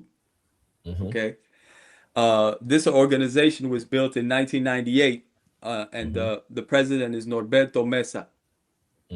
Salute to Norberto Mesa if he's listening to us. So this is one, Cofradía de la Negritud and Norberto Mesa. It's a very important organization. It's an anti-racist organization that's been working with the people over the years, you know, with Afro-Cubans over the years. As a matter of fact, there's an open letter that Norberto Mesa wrote to the current president of Cuba that I believe is available online. Right, Vlad? Is that letter available? I think so. We will have to find it. Is this the one where it says I condemn the conditions that have resulted in my grandmother or something like that not receiving healthcare or there's an open letter going around like that? I'll read it. Go ahead. I don't think so. I don't think that's the one, but I don't think that's the one. But right. Go ahead. But yeah. So Norberto Mesa is and La Cofradía de la Negritud is a reference. A very important reference is our great brother and comrade Roberto Zurbano. Roberto Zurbano is an anti-racist brother that's been in the struggle in Cuba for many years. Can you give an intro to Roberto Zurbano, Vlad? Because you got Sure. Yeah. He's a sociologist. Yeah. Yeah, he's a sociologist and he's a essayist and a writer, and he's been in the anti-racial struggle in Cuba for quite a long time. Activist, and as a writer, he was even Go ahead, Vlad. So he was the head of the very important institution called Casa de las Americas, which is an institution that works with writers and artists from all Central and South America and America in general. And so it's a very important institution. He was the head of it, and he's always been. We had him in our show, and as I said, he's one of those people who you would see on TV, and that's the proper representation. He would have our backs always, and as the head of the Casa de las Americas, he wrote an article that he named "What About My Black Population?" kind of translating it, but it was published in the New York Times, I believe, but they changed the title to "For Blacks in Cuba, the Revolution Hasn't Begun" or something like that. The article is very, very, very important, and I think it's great. I remember this. I remember this. Yeah, I remember this. Yeah, go ahead. Yeah. Yeah. Yeah, and he got in a lot of trouble for that. He got in huge trouble. So that speaks to the lack of opening the government still has to sincerely talk about the racial issue in Cuba, because Roberto Zurbano has always been on the side of the revolution and on the side of the people. So he would be someone who could assist those projects that the government has now to tackle the race issue if they were sincere, I think. Right. Yeah, so definitely Roberto Zurbano. And the article is available because he was in New York, and again, I wish a revolutionary media would have gave him the platform, but so he ended up writing on the New York Times, and like Vlad said, they switched his title to for blacks. They made it for blacks. The revolution has never begun in Cuba. Blah blah blah. So that's not his title, but the article is actually his. He confirmed that yes, the article he wrote, it's word for word, so people can find that. There is you want us to get into books too, like you said? Go ahead. Yeah, you do it now. We could get into books. So as far as let me say this. As far as organizations, like I said, La Cofradía de la Negritud, and then there is a young organization now that's very interesting to me, even though it's not an all black organization, right? So they have a lot of and it's a socialist, anti-racist organization. It's called Socialistas en Lucha, so socialists in struggle. And it's a young organization that's catching a lot of hell from the system because they're an independent organization. But they're young brothers coming out of university that are very intelligent, and they're speaking up, and they've had trouble. One of them got invited to travel to go speak somewhere, and they're not letting him get out of the country. So this is kind of like what I'm talking about. But yeah, that's Socialistas en Lucha. They're one that they're a good one. And then as far as books, well, there is Carlos Moore, Pichon. Pichon. That's a book that's a good read. That's an important read in order to understand Afro-Cubans in Cuba and our situation for many years. Shout out to Carlos Moore. He was an education for a generation of Pan-Africanists in terms of Cuba. Yeah, and I know my father in particular got a lot from him. Yeah, he's had some political positions in more recent years that confuse me. but I hate but it when that happens. it happens, you know what I'm saying? But that aside, his work read his on older book, his older work. Right. His work on documenting the history and politics of Africans in Cuba is much Absolutely. worthless reading. Yeah, go ahead. And then there's a book again. I don't have the title right now, and it's probably difficult to understand, but it's about the Independent Party of Color that I spoke about earlier. There's one book that was reading about them, so it's the PIC, the Partido Independiente de Color, and the massacre took place in 1912. So anything that you can find about the Independent Party of Color, I recommend. Okay. And but yeah, as far as today, I would definitely recommend for anybody to try to reach out to Roberto Zurbano. And also, if you're in, for people who are in Cuba, there's also my comrades, Cuban hip hop duo Obsession. You know, they've always spoke up for Afro-Cubans through their music, and through what they do, their projects, and they have like an agriculture projects for Afro-Cubans in Havana and all of that. So Obsession, and there's a documentary on Afro-Cubans that's coming out soon, and I'm on it with my group 340 MS. Obsession is on it, and Roberto Zurbano and a few other people. But yeah, definitely try to check out these people: Roberto Zurbano, Roberto Mesa, and yeah. Anything you want to add? Anything else you want to add, there, Brother Vlad? No, I think that's good. I think that's good. Cool. Well, much appreciated. All right. So we're coming to the close, brothers and sisters. I'm going to ask our brothers 2 more questions. And the first is: have you heard about this? That Putin, Vladimir Putin, has sent some oil. Is sending some oil via ship to Cuba, and has dared Trump to trouble the ship. And he'll declare it as an act of war against Russia. Have you heard this? I have not. Have you, Vlad? I've heard about the ship, but honestly, nowadays you don't know what's true and what isn't. You need to really see what sources you're getting information from nowadays. And even people are getting confused, even good sources. So honestly, I don't know. I don't know. I'm not sure. Yeah, and this is an important question for those who are not aware of the history. Part of the reason why Cuba was able to survive somewhat after the revolution in 1959 was the fact that whereas it had trade embargoes, Russia did not abide by them and was a significant trading partner, and in effect really the Soviet Union. The Soviet Union. Yeah, the Soviet Union. Yeah. Sorry, Soviet Russia. Exactly the same. Yeah. Right. Yes, you're correct. Thank you for the correction. You're correct. Soviet Russia was effectively subsidizing the economy to significant degrees up until the 1990s, with the fall of the Soviet Union, and then Russia basically stepped away from Cuba. But apparently, Putin recently has made some pronouncements against Trump and in support of Cuba, and has said that he's going to be sending this ship, and he's daring Trump to touch the ship, basically. So yeah, we'll see how that one plays out. Yeah, go ahead.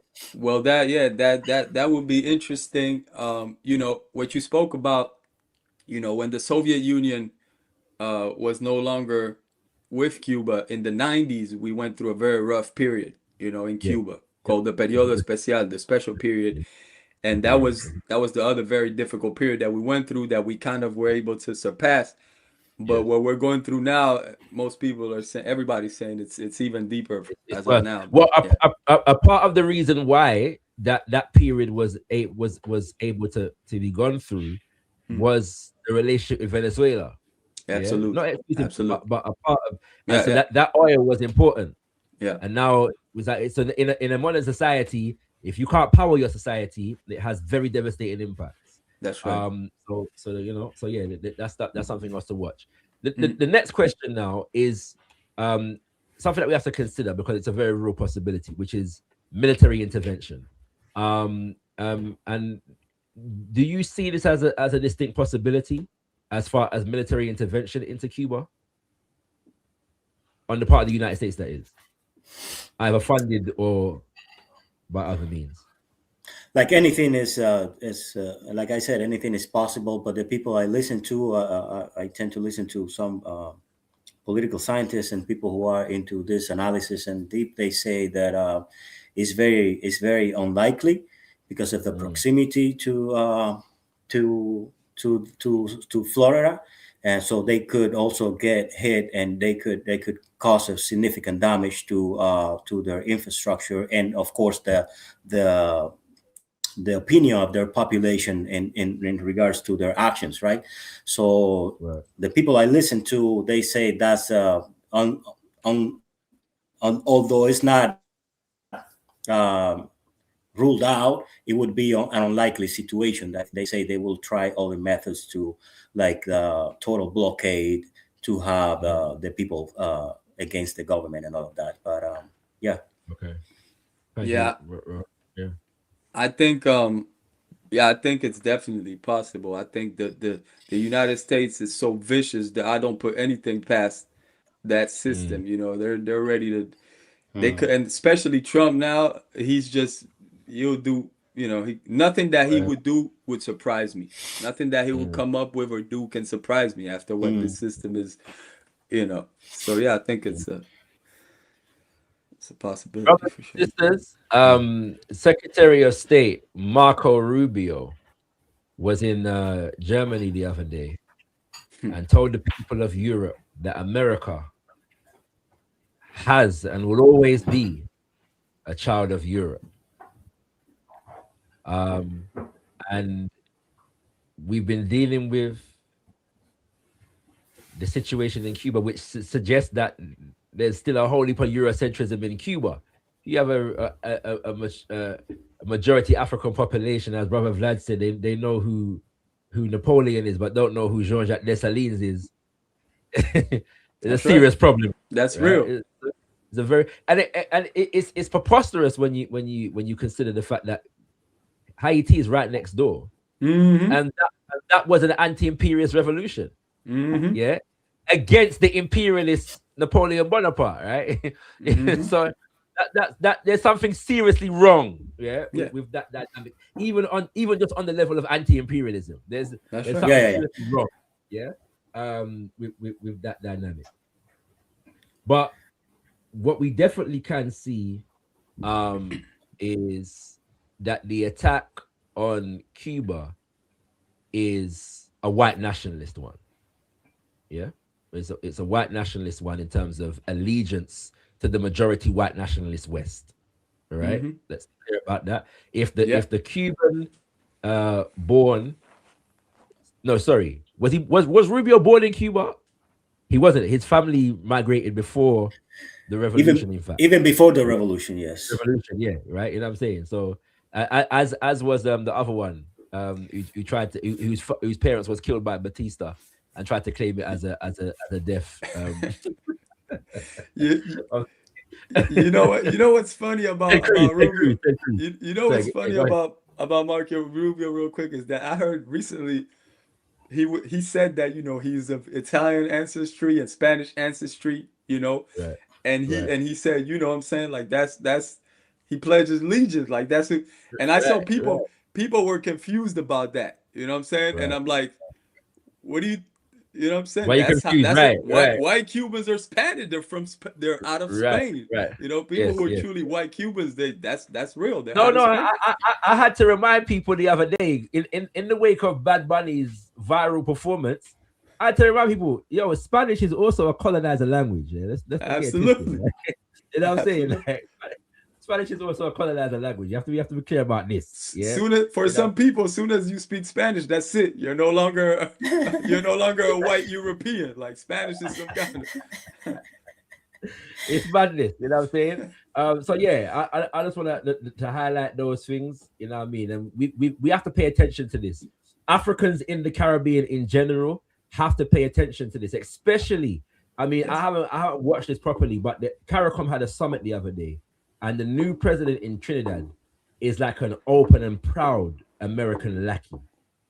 And there is dynamics there in terms of the racial dynamics in Trinidad as well. And I'm saying she's an they call it Indo-Caribbean, she's Indian. And I'm saying that because in Trinidad, the Indians call themselves Indians, right? Whereas the Africans just want to call themselves Trinidadians, and to a significant degree, there are many who do call themselves African. Let's not get twisted.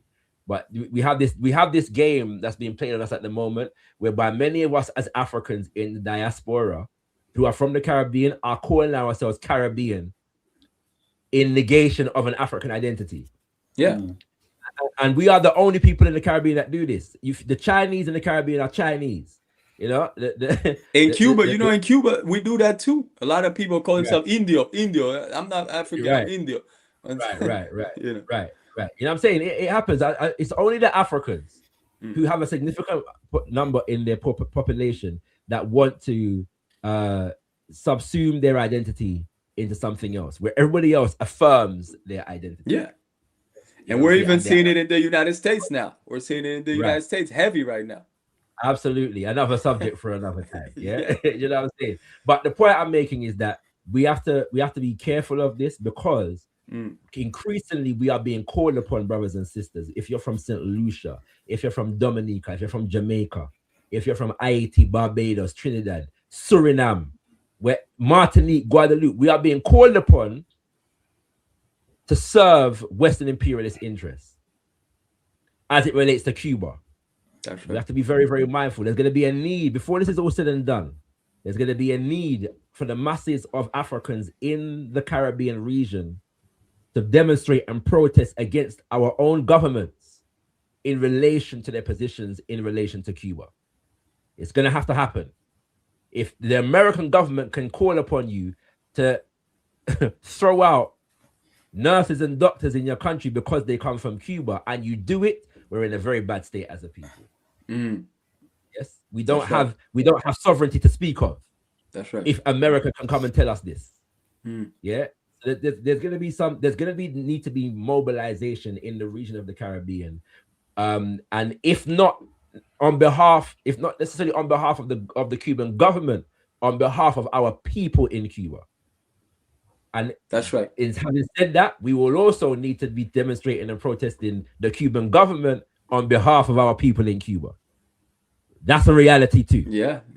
We have to support our people in Cuba. So, brothers and sisters, there's much work to be done. That's right. I didn't at the beginning of the show ask you both to share your work and where people can find you. So let me do that right now, and then we'll close out the show. So go ahead, brother Vlad. Let the people know where they can keep in touch with you, find your work. What are you doing right about now, and how can we support? Yeah, Fernando and I have a project called Habana Negra. Although that is, that's a project we have. People can go check it out. The work we have done. We will be talking about future work too. But so far, that's where they can find me. Yeah, we Habana Negra, we're rebranding, but we definitely have some work. If you go on YouTube and type Habana Negra, you should be able to find it. Yeah, Habana Habana HABANA Negra NEGRA. Okay, the thing is that work will be in Spanish. All of it will be in Spanish. And what we did with that was that we wanted to have a Pan-Africanist perspective on mainly what's going on in Cuba, and in Spanish for our people, for our Spanish-speaking Africans. So that's what Habana Negra is about. We're rebranding now, but we will definitely have some new things coming up. But we had the brother Roberto Surbano on the show that I mentioned earlier, and we had Abui and Fube. I don't know if you're familiar with Abui. Yeah, Abui was on the show. Yes, I know. Yeah. And a few other brothers and sisters came through. You can find pretty much most of what I'm doing at VadoHoops.net. I have my podcast on Black Power Media. 100 episodes of season 1 are already out. The brother Shakara is on episode 66, one of our great episodes, Race First. And season 2 is coming out starting March, but season 2 will be in French. So I'm doing that in French, still on Black Power Media, but I'm doing that in French for our French brothers and sisters, French-speaking brothers and sisters. Necessary. Yeah, definitely. And then I'm co-founder of the Bese Saka Afro-Vegan Fest. So it's an Afro-Vegan Pan-Africanist festival here in France. And our third edition will be held in July. So we're working on that.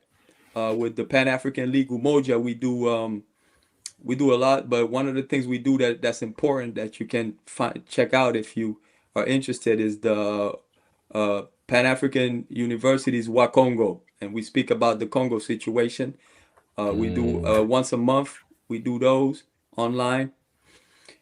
And then what else? I think yeah, that's about it for now. All right, I'm gonna say this, bro. I'm gonna try and join you for the fest this year. You know, I might be in Paris at least once before that. So I'll let you know. Yeah, definitely let me know, my brother. Let me know. But yeah, I'm gonna try and come for the fest. Yeah, so we'll see how that would be great. That would be great. And if I may listen before I let you go, Vlad. Listen, and if you let me know if you wanna, if you want to be part of the conference, we'd love to have you say something. Have a word in the conference. All right. I'm trying to learn the Francais, so we'll see how it goes. Yeah. But we can have a translator for you. But yeah. No, it's all good. It's all good. Go ahead, Vlad. Yeah, I just wanted to highlight a group that I'm part of here. It's called Little Zaymaka Commune, and it's an organization. We are it started as a study group, and it's becoming an organization, and it's in a neighborhood here in Toronto. It's called Little Jamaica, but our commune is called Little Zaymaka. I understand that Zaymaka is the original name of the island.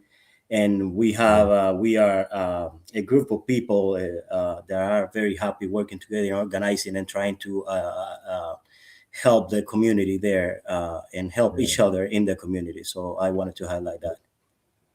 Brother, send me all of these links, and also for the links that you sent, that you spoke. Sorry, for any of the organizations that have links that you mentioned before, who are based in Cuba, and I'll share them with the audience as well. Just the point, we need to, especially in the English-speaking world. The English-speaking world is the most monolingual section of planet Earth, and so connecting with Africans, which is something that I'm trying to correct at the moment, requires us to learn different language. And sometimes those languages are colonial languages.